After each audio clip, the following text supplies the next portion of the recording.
Hello everyone, welcome back to my channel.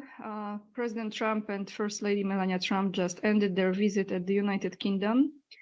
Even though I was planning to record the video in which I wanted to go through the details that were spoken in both speeches from the fake King Charles as well as from Trump.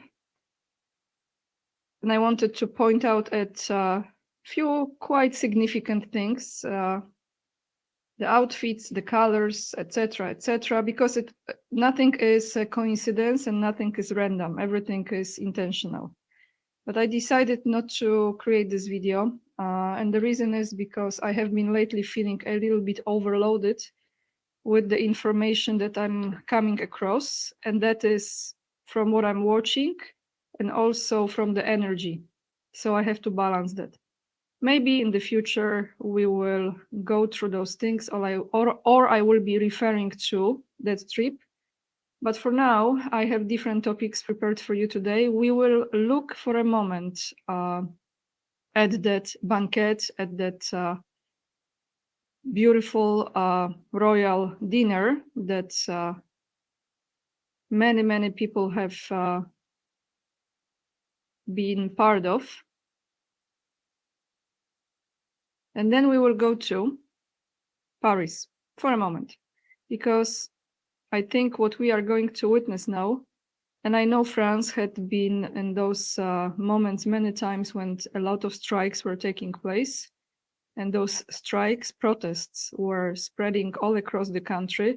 But I have this feeling that this might actually be a little bit different, more intense. This might last longer, and it will also go through another countries, like a wave throughout the European Union.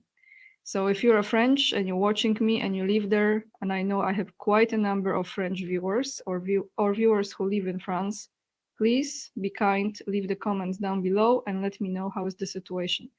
We will definitely go to comments from Maria Zakharova, the spokeswoman for the Ministry of the Russian Federation, and what she said about Poland and the drone situation. And last but definitely not least, I will bring to you a video that was, this is a video from news that had been reported 11 years ago. And the title of this video of that news is FBI finds remains from many people. So about a month and a half ago, around the time, I recorded a video in which I was talking about that, what happens to the bodies, human bodies, where does it go? And a lot of people watch that video, a lot of people are aware, even though maybe you will not hear exactly this in this video, but if you connect the dots and you try to use your common sense and your critical thinking, you might come to the same conclusion. It's interesting that I just came across it, but that has been reported 11 years ago. So let's start with this short video about Trump and what took place there, besides all the glamour and the visiting Windsor Castle and having a tour and all those nice words being said. What kind of deal took place there? This is from Instagram. If you have some delay when you're watching it, my apologies, but I have no influence over this. Sometimes it's internet, sometimes it's my computer, but let's give it a try. In a nutshell, what just took place in the UK.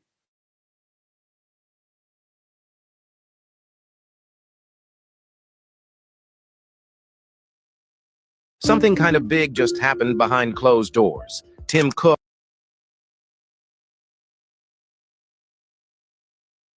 Jensen Huang, Sam Altman, and some of the wealthiest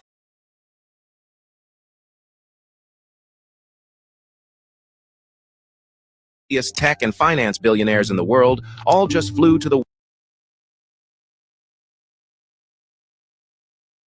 Windsor Castle to meet with Donald Trump and King Charles. And this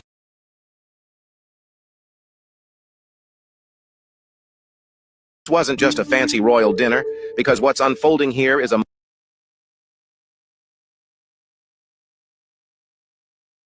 multi-hundred billion dollar play that could redefine who controls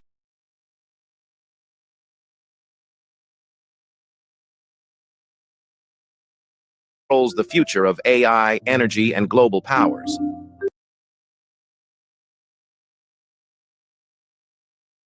So again, apologies for this, but that's how lately it is with playing those clips. So what took place? You know, everyone was looking at Melania and Camila and Catherine, etc., and William. I'm not gonna say who is real, who is not, but those people, and you can read it right here: Tim Cook, Jensen Huang, Sam Altman, and some of the wealthiest tech and finance billionaires in the world, all just flew to the Windsor Castle to meet with Donald Trump and King Charles. So 200, is it $200 billion? Yeah, the $200 billion deal. It's one of those things that took place. I think there are many other things, but I'm not going to address it today. Like I said, let's go to Paris. Let's go to Paris. Let's look at this, what's taking place there. I'm going to play this before, first without the sound, and then we will hear from some of the protesters what they are protesting about. So the strikes, this is from yesterday, the footage from yesterday.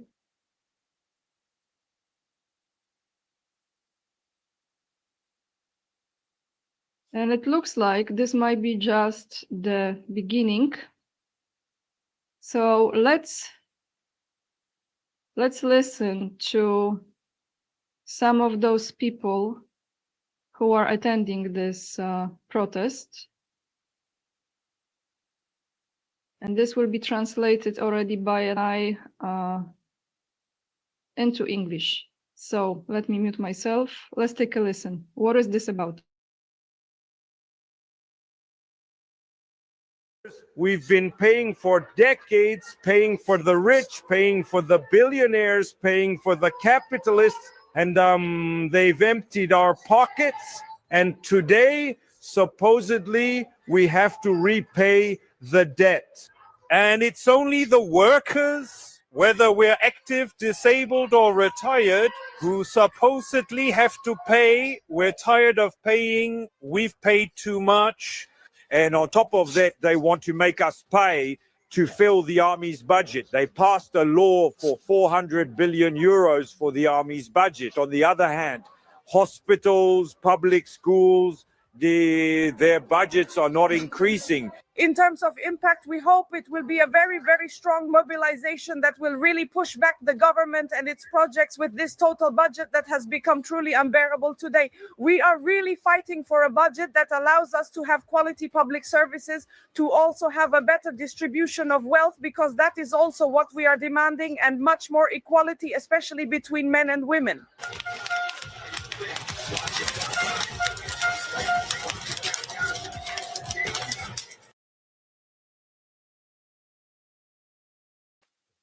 So you've heard from the protesters, and in my opinion, this might spread across the nation, across the country, across France.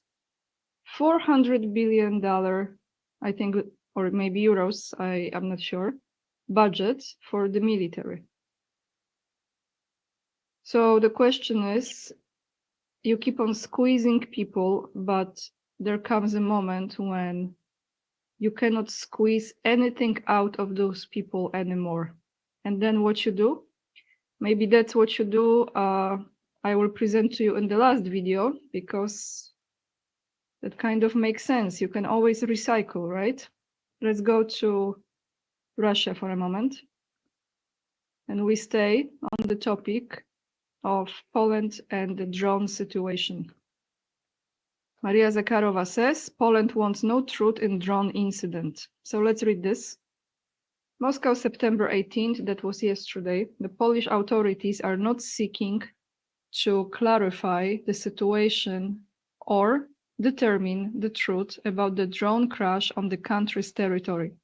Russian Foreign Ministry spokeswoman Maria Zakharova said, quoting her now, Recall November 2022, the crash of a Ukrainian missile in Poland that was in the place called Przewodów. I'm just reminding you, 2 people died. So recalling that November 2022, the crash of Ukrainian missile in Poland was linked to a similar incident. Remember that both Warsaw and its so-called advisors declared this projectile to be Russian. Neither then nor now have we been presented with any evidence of Russian provocation. Immediately after the incidents with drones in Polish airspace, the Russian Defense Ministry announced its readiness to hold consultation with Warsaw, the diplomat emphasized. Apparently, Warsaw is not interested in this. It is interested in shouting and making noise. We have not seen an adequate response from the Polish side. It seems Warsaw does not aim to find out, clarify, or specify anything. The real goal is to stir up anti-Russian hysteria once again, Zakharova added. So here is the thing. Now, probably most Polish citizens, they will think this is BS, it's Russian propaganda, because that was for sure Russia and she doesn't care. Okay, they might know it was not Russian drone, but they might not believe that Russia is willing to have those that exchange as far as the information goes.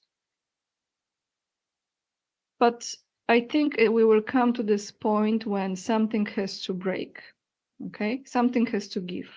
It's like in the physics, you cannot create the tension forever because that energy needs some form of release. It has to go somewhere. So either it will explode or it will be redirected. Something's gonna give. We see how this goes, but are we surprised? No, we're not. Because you don't want to solve the problem that you maybe were part of creating, right? Why would you? Now, this is the video I really want to bring to your attention, guys, because this has been going on for a very, very long time. And like I said, I will attach the video that I have put together over a month ago, almost 2 months now, I think. That it can be controversial, but I think this is very, very true. What's happening with a lot of bodies? Where do they go? So let's take a listen. Old video, but the story remains the same. From 11 years ago, from the United States, from Detroit, if I remember correctly.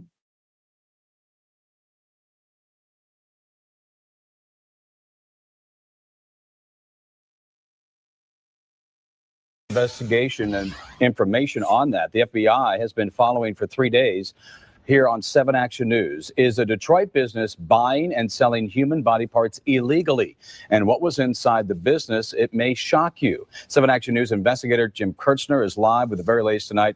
And Jim, is this part of that investigation? Is that winding down at all yet?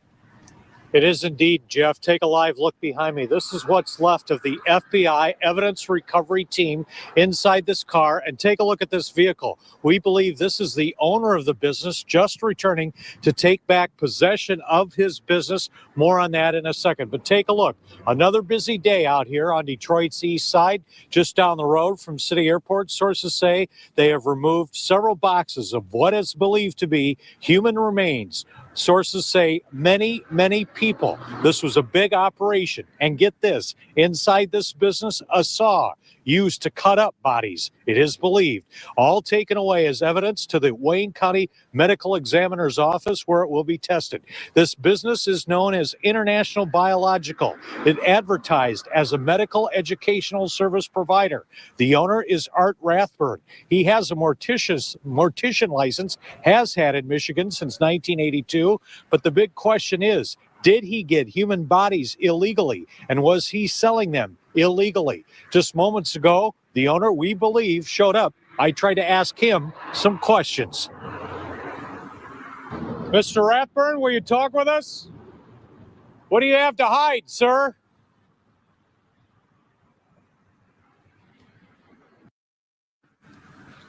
Now, sources tell me the FBI is not out here on a fishing expedition. Mr. Rathburn is not charged with any crime. He is not in custody. They did search his house in Grosse Pointe Park on Wednesday as well. How could he get bodies that are not donated to science? This is shocking to the funeral home industry in Metro Detroit. We're going to have more on that part of this story next hour at 6. Jeff, Carolyn? Well, Jim, obviously some extensive evidence gathering there. Are we just at the tip of the iceberg on this investigation, you think? Could very well, and we're not clear on how long it's going to take to do the testing of what is believed human remains. But get this, you had a death in your family, you thought there was a burial or a cremation, and then you find out the body ended up here. Shocking, to say the least. Certainly so. A lot of questions remain tonight, Jim. Thank you.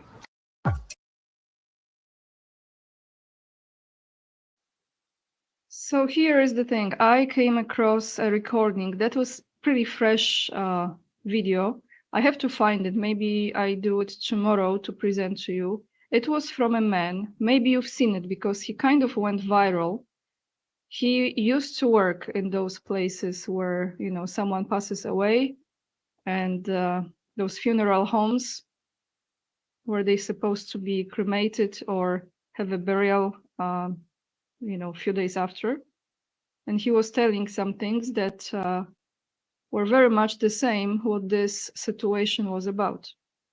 And then he was threatened and he had to leave the city or the town that he was living in because he was afraid for his life. So this is not surprise to me. What it's interesting that I just came across this video, and this is from 11 years ago.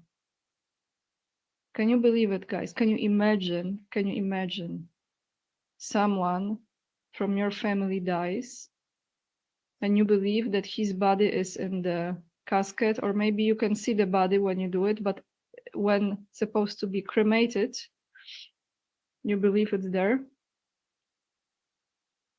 but it's not there.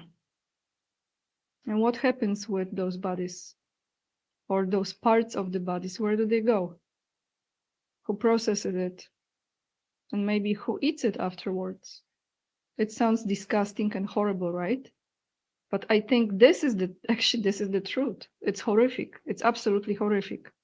So I will try to find that video that I just mentioned with that young man, pretty young man, who was talking about his work experience and what he has witnessed. And I will show it to you maybe in the next video. That's all I have for you today, everyone. I will attach the link down below in the description box. If you appreciate the content, check your subscription. If you haven't subscribed, but you keep on returning to my channel, subscribe. It doesn't cost you anything, but it helps with algorithm and visibility of the videos that are more recommended for the viewers. And hit the thumbs up. It's also free of charge. Leave the comments. Let me know your thoughts. And to everyone who wants to support me, the best way is to become my Patreon or Locals supporter, or just simply donate on PayPal. Thank you so much. Lots of love. And remember, we are the leading edge and we are saving humanity. Bye, everyone. I see you in another video.